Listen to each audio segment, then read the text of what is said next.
A long time ago, in a magical land where no earthling has ever been, there was a valley called Shiroi. It was remarkable due to its whiteness. Almost everything there was white. The people, animals, and plants were all white as snow. And the only creature who seemed to go against the whole valley was the black horse named Kuro. Kuro was wandering through utterly white world, leaving dark, cold tracks behind him. The black horse felt strange. He was always visible and vulnerable. Even when he was trying to hide, he was prominent on the white background, and his black hooves marks made it extremely easy to trace him by anyone who'd wish to do it. However, despite his fear and the people who were mocking him constantly, the black horse was pacing the Shiroi Valley persistently. There were times when his loneliness became unbearable. Then Kuro appeared near the White City.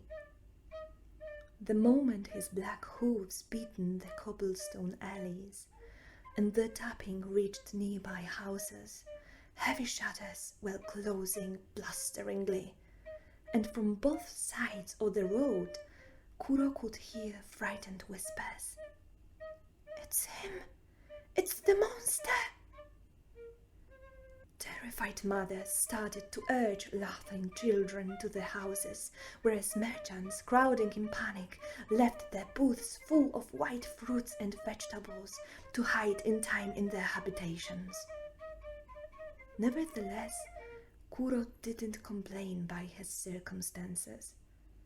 Throughout all those years, he was able to understand and to accept the fear rooted within the white part of the world.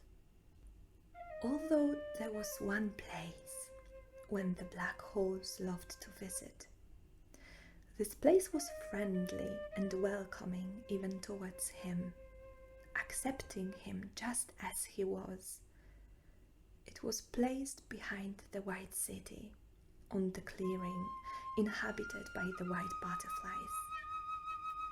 They were shy and uncertain at first, but fell in love with the black horse shortly after. They were playing with him, flying here and there against his black sides.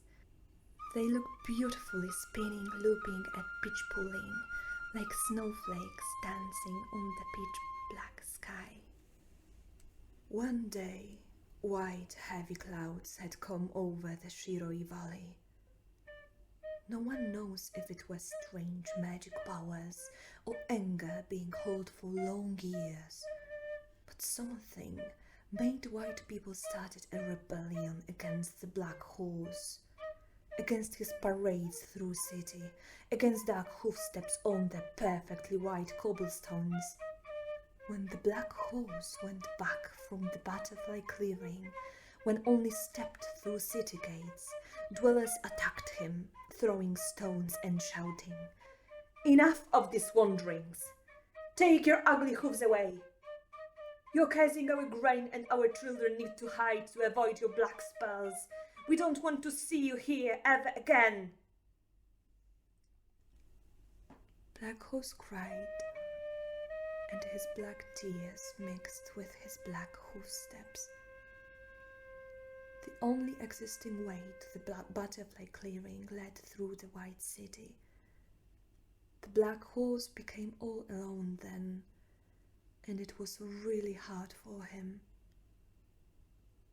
Loneliness burned his insides and bit his heart, leaving the wound that, as the black horse was afraid, could never be healed again. He was wandering through wide paths of Shiroi Valley, but it was more difficult to breathe with each step. His heart was beating in his chest, filled with sorrow. as if it could burst out at any moment. Each day the black horse was weaker. His steps were made only due to hope that smoldered in his black heart, a hope that he will meet white butterflies once again. When he felt that his end is close, he laid down on the white meadow and took a look at the sky. His gaze expressed a request and calling for help. Nothing happened for a long while, but then a huge white cloud appeared on the edge of the horizon and drifted over the horse's head. "Kuro," it said, "my dearest creature, I was witnessing your harm. I heard you calling and I can't help you. I can't make you happy. I can't make you able to see your butterfly friends again. You need to know, though, that your previous life will end here and now. Are you ready for this sacrifice?" The black horse shed a few tears and answered with a weak though certain voice, "Yes, I am ready." Thundered in the valley. The huge white cloud grew even more. White town citizens were afraid of those unusual thunders and hid inside the houses. Soon the first big raindrop fell to Black Horse's head. More quickly joined it. They were falling down bashfully, mantling the valley by water and chill. Horse's black tears started to blur and gently stain puddles. Black hoofsteps, both old and new ones, that were covering Shiroi Valley, were changing into black, winding, watery ribbons that traveled the world. Soon the whole black horse joined them and transformed into a huge, fast-moving river filled with black water. He was galloping and overflowing the white world, leaving black trails behind him. Citizens of the White City, at first frightened by the black flooding water, understood eventually that it was a gift from the Black Horse. Suddenly they realized that they see the world clearer.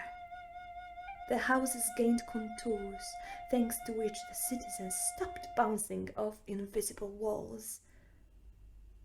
Before the storm, they could encounter and recognize themselves only by touch, whereas now they started to see each other even from the distance. Children didn't slam into each other while playing. The trees, outlines of the mountains, grass and white ponds, all of it became visible. White butterflies and other Shiroi inhabitants felt Kuro's presence in their hearts that changed completely in that moment. Parts of Shiroi Valley transformed their experience and Black Horse's gift into the tale that they've passed for generations. The tale about the creature who gave the meaning